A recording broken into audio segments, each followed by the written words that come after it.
shall be submitted to the House Committee on Appropriations and the Senate Committee on Finance for favorable endorsement. In other words, there can be no modification or change in the project identified by the legislator unless concurred, approved by the Senate Committee and the House Committee, correct? Yes, Your Honor. So, in other words, when the legislator identifies this project, that's my project, that is binding already on the executive. The executive cannot change that without the concurrence of the Senate or House Committee, correct? Yes, Your Honor. Okay, so this identification by the legislator under the 2013 General Appropriations Act is mandatory. It's binding on the executive, correct? Yes, Your Honor. Okay. In Philconsa and in LAMP, we said the identification is only recommendatory, correct? Yes, Your Honor. Okay.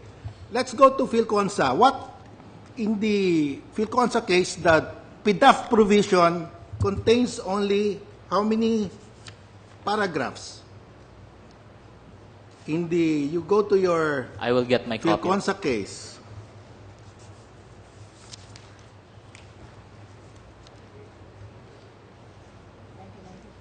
Yeah, that's the 1994 case penned by Justice Quezon. Yes, Your Honor.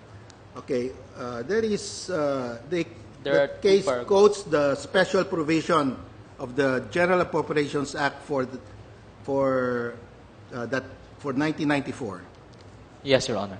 Okay, there are only 3 paragraphs there, and there is nothing there which says that the House Committee or the Senate Committee must concur to any change in the identification.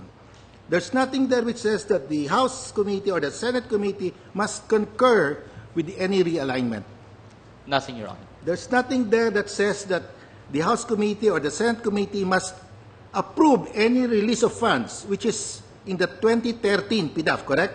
Any release of funds, any SARO released by DBM must be approved by the House committees or Senate committees. There's none correct? here, Your Honor. So, clearly, in Philconsa, the provision that was before the court was a purely recommendatory PDAF.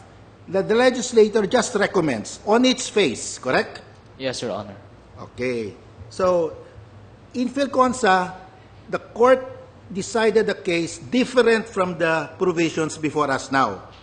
There's no comparison at all, correct? Yes, Your Honor. In Philconsa, the provision of PDAF was recommendatory, clearly on its face. Yes, Your Honor. Here, it is mandatory, Yes, the Your Honor. identification. So Philconsa is not a precedent. This is a different animal from what we're facing today, correct? Yes, Your Honor. That's our Okay, let's go second to prong LAMP, argument. 2004. What is the special provision on PDAF in LAMP? Your Honor, the case... There is only 1 paragraph. Yes, Your Honor. It does not even mention legislator. It does not mention allocation to legislators.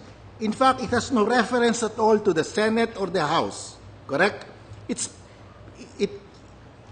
Anybody can recommend under this provision. So this provision on its face doesn't say anything. It doesn't even say that the funds project shall be identified by the legislator. Correct? Yes, Your Honor. So, the decision in LAMP was correct because the provision facing the court at the time, in 2004, was a harmless provision. There was not a single word saying that the legislator shall identify the project.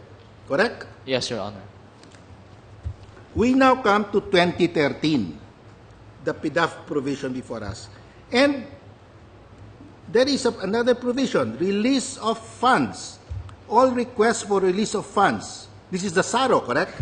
Yes, Your Honor. Shall be favorably endorsed by the House Committee on Appropriation and the Senate Committee on Finance. So that means the executive cannot spend the money without the concurrence of the House Committee on Appropriation and the Senate Committee on Finance, correct? Yes, Your Honor. So that's unconstitutional because that is an executive function to release the funds. The budget has already been approved, correct? Yes, Your Honor. Okay, so it's on its face, this provision is also unconstitutional. So we are deciding here before us a completely different PDAF provision from the one that was facing the court in 2004 and 1994, correct? Yes, Your Honor. Okay, so those two decisions are not precedents whatsoever. Correct? Yes, Your Honor. Phrased that way. So, now you mentioned that when the Constitution says Congress shall appropriate, all appropriations shall emanate from the House, but Senate can concur with amendments. Okay, that's the provision in the Constitution. When the Constitution says Congress, can it mean a committee of the House or a committee of the Senate? Cannot. No, Your Honor. It has to be both of them acting as a body, correct? Yes, Your Honor. The It commitment cannot is also be Congress. one legislator, correct? Definitely So not, when Your the Honor. legislator is allowed to identify post-enactment of the GA, that is even unconstitutional because it's not even Congress. The Even- legislator is not Congress. Yes, Your Honor. Even the House committee is not Congress, correct? Yes, Your We Honor. have ruled on that in several cases already. A House committee cannot bind Congress, correct? Yes, Your Honor. So, in the end, this is very simple. On its face, you don't need a COA report. You can declare PDAF unconstitutional because